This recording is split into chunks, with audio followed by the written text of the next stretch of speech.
À la veille d'une ordination épiscopale, comment je peux me sentir? Supposons, je dirais, je me sens vraiment très bien. Je suis un peu surpris de moi-même parce que j'aurais pensé que je serais nerveux, agité, tendu. C'est tout le contraire, je ressens une grande paix intérieure, puis je suis bien, je me sens bien.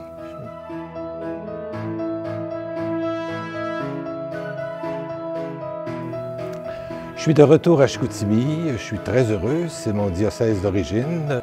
Je serai demain soir évêque du diocèse de Chicoutimi, mais je demeure un membre du presbytérium du diocèse de Chicoutimi et je suis chez moi. Alors évidemment, on attend l'ordination de mon successeur, Monseigneur René Gué, et c'est sûr qu'il y a du neuf qui l'attend. Il aura à être l'artisan avec les collaboratrices, collaborants, les artisans d'une nouvelle église qui est en train de se bâtir. Et il entre dans la succession de ceux-là qui nous ont précédés, de Monseigneur Racine à Monseigneur Jean-Guy Couture. Ce sont nos prédécesseurs. Monseigneur René Gué sera le 9e évêque de notre diocèse. C'est un fils de la région, ce qui fait beaucoup plaisir aux gens.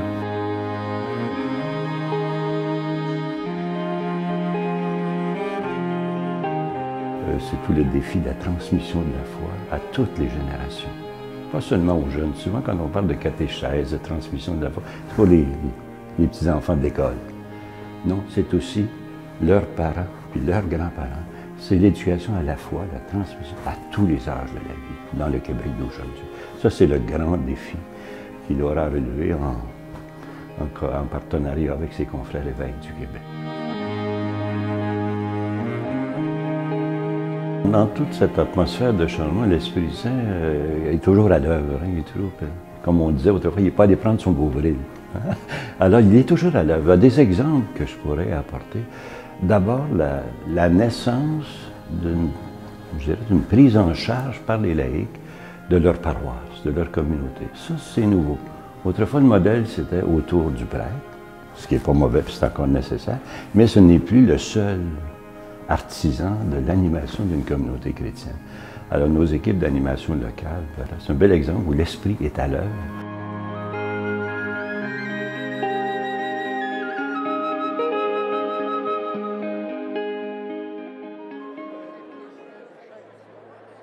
Nous sommes à peu près 45 minutes avant la célébration, mais vous voyez déjà, l'église est pleine. Ça s'annonce bien, des invités de partout.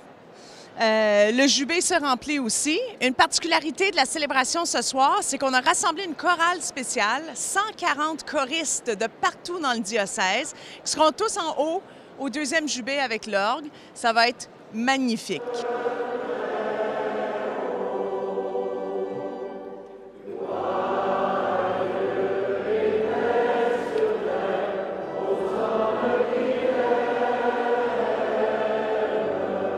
Pour moi, le grand défi en paroisse, c'est de permettre à chaque baptisé de découvrir vraiment la richesse de son baptême. À l'heure actuelle, pour arriver à relever ce défi, nous ici, dans le diocèse, il y a le projet qu'on appelle la mise en place, puis la revitalisation ensuite des communautés locales. C'est le défi qui va nous permettre deux choses. Permettre à chaque communauté d'abord de se prendre en charge. La deuxième, c'est la proximité. Ce qu'on vise avec les communautés locales, c'est que les gens aient plus le sens de l'appartenance à leur Église. Moi, je crois que le pape François a touché vraiment quand il disait « il faut présenter le cœur de l'Évangile ». Que les paroissiens ne voient pas leur Église, leur paroisse, c'est comme une douane, là, où ils ont toujours à s'excuser lorsqu'ils viennent, ils ont toujours peur de ne pas être corrects. Là. Mais présenter vraiment un visage d'un Dieu qui est ouvert, un Dieu qui est accueillant. Ce que j'attends de nouvel évêque René, alors c'est quelqu'un qui est au niveau de la parole de Dieu, au niveau de l'Évangile, des Écritures. Je pense que ça va nous faire vraiment, on va continuer de faire un bond en avant. Cher René, que l'Esprit Saint garde bien présente en vous cette lumière qui se révèle aux nations, Jésus-Christ.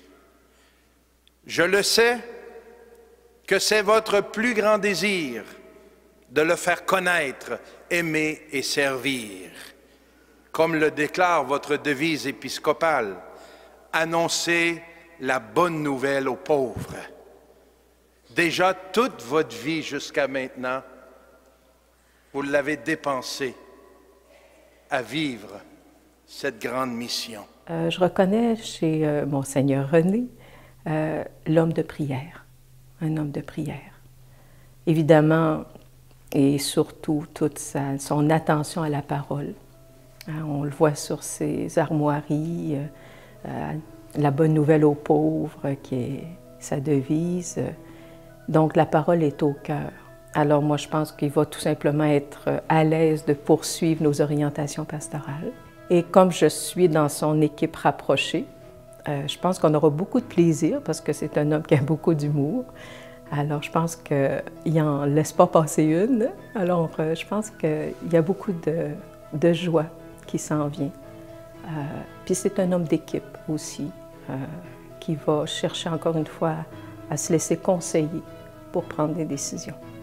Non, je pense que, comme dirait un de mes collègues, le meilleur est à venir.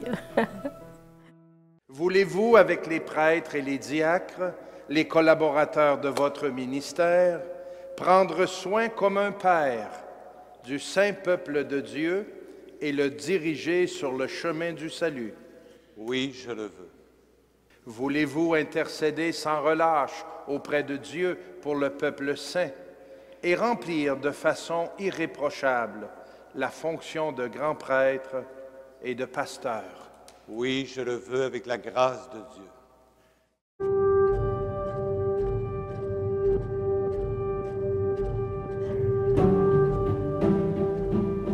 De ce moment-là jusqu'à aujourd'hui, je pourrais vous parler aussi de l'apport des communautés religieuses qui a été considérable. Les communautés religieuses, comme par exemple les Sœurs du Bon Pasteur, qui sont arrivées il y a plus de 150 ans ici, qui ont été un peu les fondatrices dans le domaine de l'éducation. Ensuite, ils sont arrivés les Sœurs Augustines aussi, qui ont fondé les hôpitaux dans la région. Ce sont des œuvres importantes. Je pourrais vous parler aussi d'un événement important ici, le déluge de 1996. Je vous en parle parce que l'évêque de ce temps, Monseigneur Jean-Guy Couture, a travaillé beaucoup avec la Croix-Rouge pour ramasser quand même un montant considérable pour aider les sinistrés, ce qu'on a appelé le Fonds de la solidarité. Alors, c'était une œuvre importante avec la Croix-Rouge et je pense que c'était vraiment au bénéfice de la région. Je reviens peut-être au thème, à la devise de Monseigneur Rivet, « Messager d'espérance ». Je trouve que dans la situation actuelle, s'il n'y a pas de difficulté, il n'y a pas d'espérance, mais messager d'espérance, parce que moi, je vois différentes personnes qui s'engagent dans différents mouvements ou différentes causes, puis je vois qu'il y a tellement de générosité qu'on n'a pas de raison de désespérer.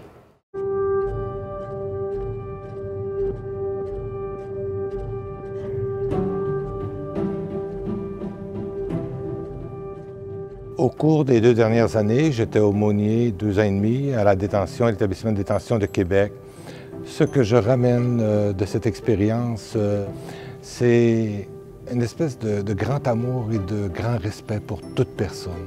Jean Vanier dit que toute personne, il y a un livre, hein, Jean Vanier, toute personne, c'est le titre, toute personne est une histoire sacrée. Je porte en moi non seulement le titre, mais le désir de reconnaître cette histoire sacrée dans toute personne. Monseigneur Alvéar disait « Les pauvres de la zone ouest m'ont fait évêque ». Moi, je dirais « Les pauvres du Chili m'ont fait prêtre ».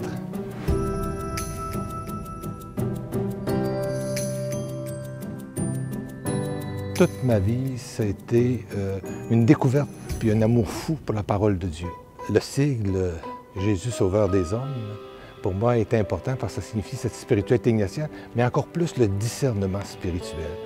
Et comme prêtre, et maintenant comme évêque, je veux et je souhaite que nos décisions comme Église soient inspirées à partir du discernement spirituel, inspirées par l'Esprit, par le souffle saint. Et il y a un feu, une flamme, une braise, c'est une passion intérieure. C'est une passion intérieure Mais en même temps aussi, c'est le buisson ardent qui a, d'une certaine manière, révélé à Moïse sa grande mission. Hein? Et ce feu-là, je veux le partager. Jésus est le Sauveur dans ma vie et je l'ai vu aussi dans la vie des personnes incarcérées, sauver des personnes. J'ai vu au Chili, dans des temps difficiles, un peuple et des personnes être sauvés. C'est la vie.